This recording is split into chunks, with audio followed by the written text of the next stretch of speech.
O Teolocast mandou aqui, salve, salve família. Rodrigo Silva, acompanho seu trabalho há quase 20 anos. Se não me engano... Então não era eu não, que sou mais novo. Se não me engano, em uma entrevista que você deu falando sobre arqueologia bíblica, ele fala que provavelmente foi aí. Mas quais evidências arqueológicas de que o povo de Israel foi liberto do Egito? Realmente encontraram o lugar no meio do mar? Ah, foi bom ele ter perguntado isso aí. Tem um falso arqueólogo, eu vou até gravar um vídeo, porque agora de novo os vídeos desse cara aparecerem, um tal de Ron Wyatt. Que ele fala que encontrou roda do carro de Faraó debaixo do Mar Vermelho, encontrou a Arca da Aliança lá em Jerusalém. É tudo mentira, sabe? E toda vez que eu dou palestra, o pessoal pergunta sobre isso, que encontrou a Arca de Noé também lá na Turquia, e tudo falso. Tudo falso, falso. E o cara tinha umas paranoias meio doidas, que Deus falou com ele quando ia revelar a Arca e tudo e tal. E agora alguém me mandou que ele fez de novo um vídeo. Ele já morreu. Ele era um anestesista de Nashville, Tennessee. E fizeram um vídeo agora bem feitinho e tudo e tal, e já tá com mais de 1 milhão de visualizações. Então, sobre o que esse vídeo é? Esse é sobre a achado da Arca de Moisés, a Arca da Aliança. Mas é tudo falso. Entendi. Você entendeu? Não tem nenhum arqueólogo com diploma mesmo que endosse o cara. Entendi. Não tem um.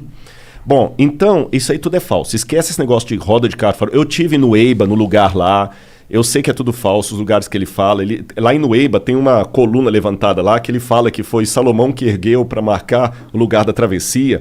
Aquela coluna é romana, gente. Não tem nada a ver. Então o cara é todo furado. Entendi. Todo furado. Mas quais são os indícios de que Israel saiu do Egito? Em primeiro lugar, lembra aquilo que eu falei. A história passada é uma história fragmentária. Eu até dei o exemplo aqui.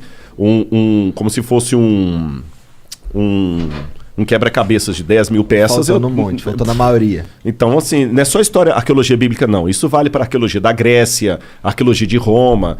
A biblioteca de Roma se incendiou nos anos 60, não 1960, na época de Nero. Depois você teve também a queda da Biblioteca de Alexandria, em 691. Depois você teve em 1453 o incêndio da Biblioteca de Constantinopla.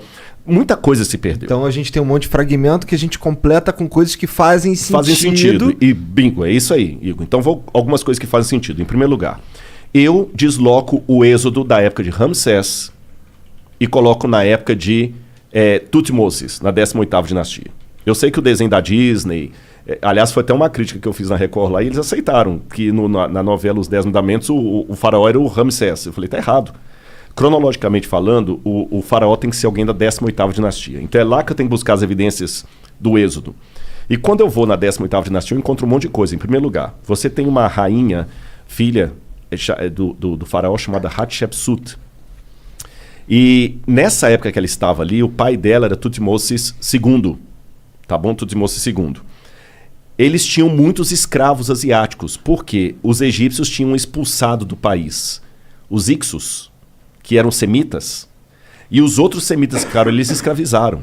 Então nós temos muitas coisas da parede lá, deles punindo os egípcios, os egípcios não, os asiáticos, que podem ser os hebreus.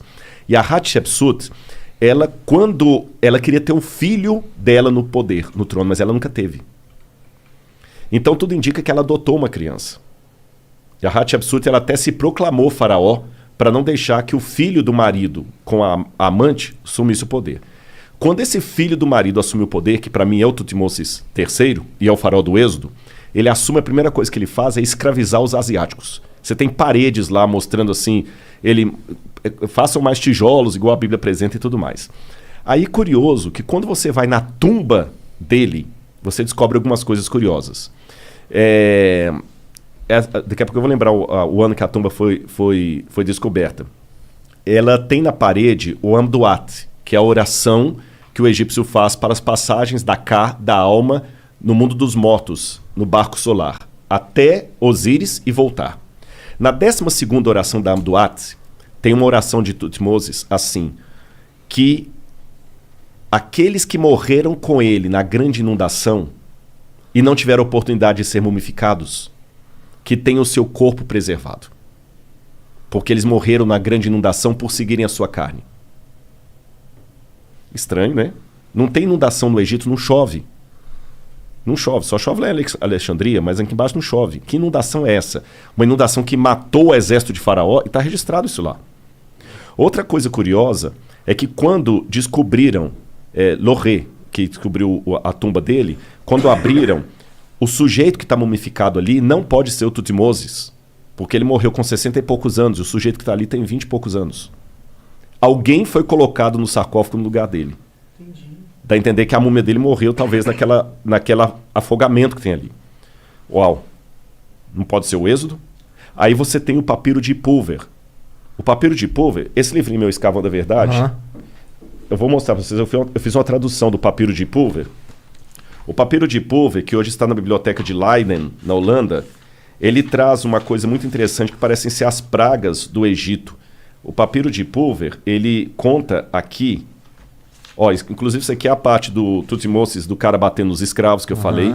E o papiro de Pulver, eu vou ler para vocês aqui, olha, um pedacinho das pragas. Deixa eu ver aqui. Bom, eu vou mostrar a foto aqui e vou citar o papiro de Pulver para vocês. Tá. Ele fala assim, Deus Horus, por que as tragédias se abateram sobre o Egito? Por que o Nilo virou sangue? Por que o Nilo virou sangue? Por que as trevas estão em todas as partes?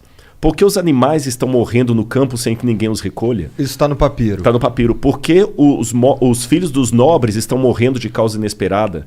E por que os escravos saíram do país para o festival do Deus deles e levaram o nosso ouro no seu pescoço? Tanto as pragas como o fato dos hebreus irem embora e levar o ouro dos... Está tudo no Êxodo. Estou dando apenas 2 pinceladas aqui. Faz sentido. Ele chegou, começou a escravizar os caras ficaram putos, entraram em guerra, mataram todo mundo. Mas o papiro de Pulver não é Bíblia. Ele tá na Bíblia? Não, o papiro de Pulver não é Bíblia. Não é Bíblia? Não é Bíblia. É um documento egípcio. Pode crer. E você está entendendo? Então eu estou pegando a história da Bíblia contada por um documento fora da Bíblia. Os painéis ali de Tutmosis III. Até o nome de Moisés faz sentido nisso, porque na 18ª dinastia eles tinham muito costume de pegar a palavra Mes ou Mose, em egípcio, significa nascido de. E eles acoplavam o nome nascido de ao nome de uma divindade. Então você tinha, por exemplo, Mose, nascido do deus A, o deus da lua. Tutmosis, nascido do deus Tot, o deus escriba. E o nome do hebreu, Moses, Moshe em hebraico. Nascido de. De quem? Parece que quando ele entregou para o deus hebreu, ele tirou a divindade egípcia. Então até o nome dele é um nome egípcio. O livro do Êxodo tem várias palavras que vêm do egípcio. Não são palavras hebraicas. A palavra para papiro é egípcia, a palavra para Nilo é egípcia. Tem um monte de palavra egípcia. Então, eu só estou dando umas 3 ou 4 gotas aqui para ver que nós temos evidências acadêmicas que apontam para o Êxodo. Aí, o que é o Êxodo exatamente? A forma é quando os hebreus saíram do Egito, exatamente. Entendi. Que na verdade a palavra Êxodo vem do grego, porque a Bíblia foi traduzida para o grego no 4º século a.C.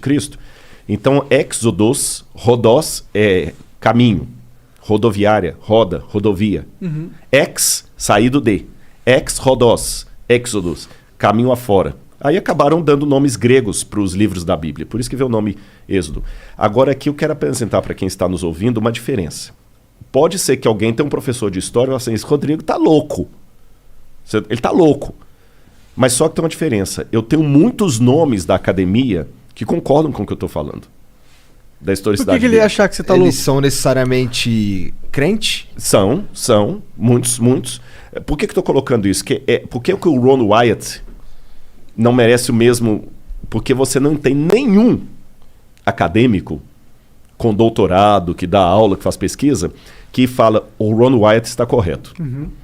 Mas você tem muitos acadêmicos que falam que o que eu estou falando está correto. Está cheio de nota de rodapé. Eles produziram coisas que a ciência acredita e que comprovam certas teses. Ou comprovam, ou que ajudam, evidenciam. Exatamente. Então, assim, eu tenho muitas notas de rodapé nos livros que eu uso. Sim. Você está entendendo? Na Universidade Hebraica, professores, trabalhos sérios. A Universidade Hebraica, onde eu fiz o curso lá, desse tamanhozinho, saíram vários prêmios Nobel dali. Agora, o que eu estou colocando aqui para vocês é o seguinte. Muita gente talvez está surpreso com as minhas declarações, não é porque elas são anticientíficas. É porque, infelizmente, a academia é tão dominada pelo... Eu sei que eles odeiam quando se fala isso, mas existe um ateísmo metodológico que quando alguém apresenta evidência de Deus, parece que o cara está sendo terraplanista. E não é bem por aí. No caso, eles não apresentam... Isso não é nem evidência de Deus, de certa forma. É a evidência que a Bíblia conta passagens que realmente aconteceram. Mas só que aí tem uma coisa importante. Aí eu tenho que pular para a teologia para responder isso. Não existe a arqueologia do Bhagavad Gita. Bhagavad Gita é o livro sagrado dos hindus. Não existe? Não. Por uma razão muito simples. Eu dei o exemplo do Bhagavad Gita, mas eu podia falar do livro dos Vedas, eu podia falar do Tao Te Ching, do taoísmo, do Zen Avesta, do zoroastrismo, podia falar até do Alcorão. Esses livros, de uma maneira geral, eles não se preocupam com a historicidade do fato. O Bhagavad Gita, por exemplo, ele conta a história de Arjuna e Krishna numa batalha. Só que se você chegar para um hindu e falar o seguinte, mas e se o Krishna for uma lenda? Não muda nada a minha vida. Só que a Bíblia, ela tem uma audácia. Perdão, uma audácia literária diferente. A Bíblia coloca tudo ou nada. Quando você lê os autores bíblicos, fala o seguinte, se o que a gente falou é mentira, então esquece. Mas se o que a gente falou existiu de verdade, então a teologia também é verdadeira. A teologia bíblica, diferente da teologia desses livros que eu falei, ela precisa da história para se fundamentar.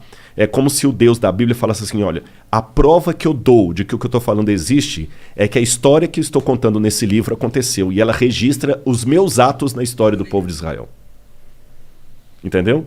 Então, quando eu descubro que realmente houve um êxodo, então, peraí, então o livro ele é historicamente válido. Se ele é historicamente válido, a teologia que se assenta nessa história também o será. Não tem um pulo aí? Porque, tipo, se a gente comprova que uma parte do livro tá certo, a gente não necessariamente consegue extrapolar que ele inteiro tá certo. Uhum. Tipo, eu posso escrever agora um livro pra você, colocar, sei lá, hoje fez frio pra... não sei que dia é hoje, mas hoje fez frio pra caralho. E aí, numa página seguinte, fala, ontem... E a página tava falsa. Hã? Uma página tá verdadeira, outra tá falsa. Exato, eu posso fazer isso. Então, tipo, ok, a gente conseguiu descobrir que tem uma parte da Bíblia que realmente aconteceu, tá lá. Mas isso não prova realmente que tudo que aconteceu, que tudo que tá na Bíblia aconteceu exatamente como tá na Bíblia. Não, isso concordo. Do ponto de vista histórico, nem da Bíblia, nem para nenhum livro.